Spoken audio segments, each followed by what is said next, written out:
Masalan bir adam hadis, maşhur hadislerden biri, bir adam bir sadaka vergen adamды alıp kelet. Alıp kelgen mezgilde sen ne üçün sadaka verdin deydi. Ya Rabbi men senin razılığın üçün sadaka verdim deydi. Anan al insan aytadi, "Jok, sen menin razılığım üçün emes. Sen el bilsin, el körsün, el meni jomart desin üçün berdin." Alıp bargıla, tozokor gıtkıla. Аны peşenesi menen, beti menen suyrup alıp bar tozokor gıtadi. Alımdı alıp kelet. Sen ne üçün ilim aldın? Al aytadi, "Ya Rabbi senin diningdi taratış üçün. Senin razılığın üçün" deydi. Jok, aldap atasın, жалган сүйлөп atasın. El meni alım desin de ilim aldım. Anındagın alıp barıp beti menen suyrup tozokor gıtıladi. Andan keyin karın alıp kelet. Sen ne üçün Kur'an jattadın? Aldı aytadi, "Ya Rabbi senin razılığın üçün." Aga da aytıladi, "Jok, sen elder meni karı desin. Oşon üçün gana Kur'an jattagansın. Жазасын алардан аласың, сообун алардан аласың. Алып барып таштагыла" деп, аны дагы таштайт.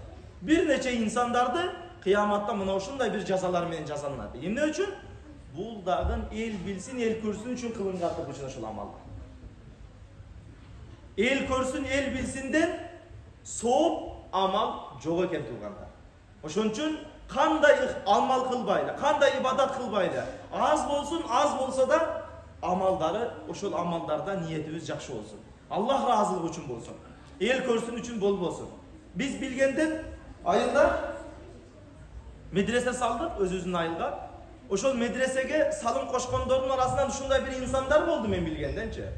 70 түп теректи келди дагы ушундай теректерим бар, барып танда ала берес деп, алып барып өзү белгилеп берди. Бирок бир да инсан билбесин мен бергенимди. Аксакал киши 70ке чыгып алып, 70тен ашып, bir 80ге чыгып калган аксакал дамла Гүлбардын өзүнүн айылдын эски дамлаларынан бирөөсү. Бирөө билбесин деди жана аксакалдарчы, аксакалчы. Биз кичине бир мечит салып койсок, бул мечитти мен салганмын, имамды мен шайлайм деп атабыз. Бул мечитти мен салганмын, муаззин азанчыны мен белгилейм, мен койгон адам азанчы болот деп атабыз. Өзү кошкон салымыбыз мечиттин 1/10 да тетемес.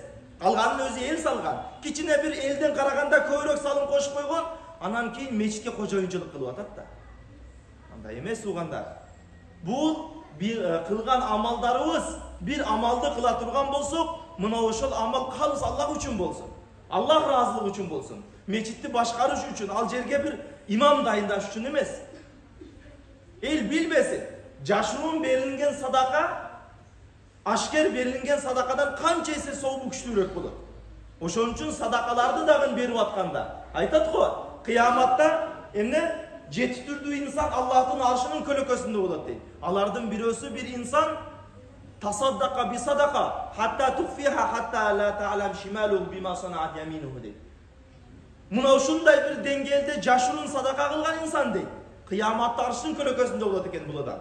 Ол кандай десе, ал адам оң колу менен берген садакасын сол колу билбей калды дейт да. Оң колу менен садака берди. Мына ошол оң колу менен берилген садаканы сол колу билбей калды дейт. Мына ошондой деңгээлде жашыруун кылды дейт садака. Ошон үчүн туугандар, эл көрсүн, эл билсин, эл уксундан сактанайлы. Мына ошондой бир кылып аткан амалдарыбызды, ибадаттарыбызды, садакаттарыбызды, канчалаган чоң-чоң садакаларды беребиз, анан мына ошол садакаларыбызды, мына ошол эл билсин, эл көрсүндүн аркасынан жок кылып албайлы туугандар.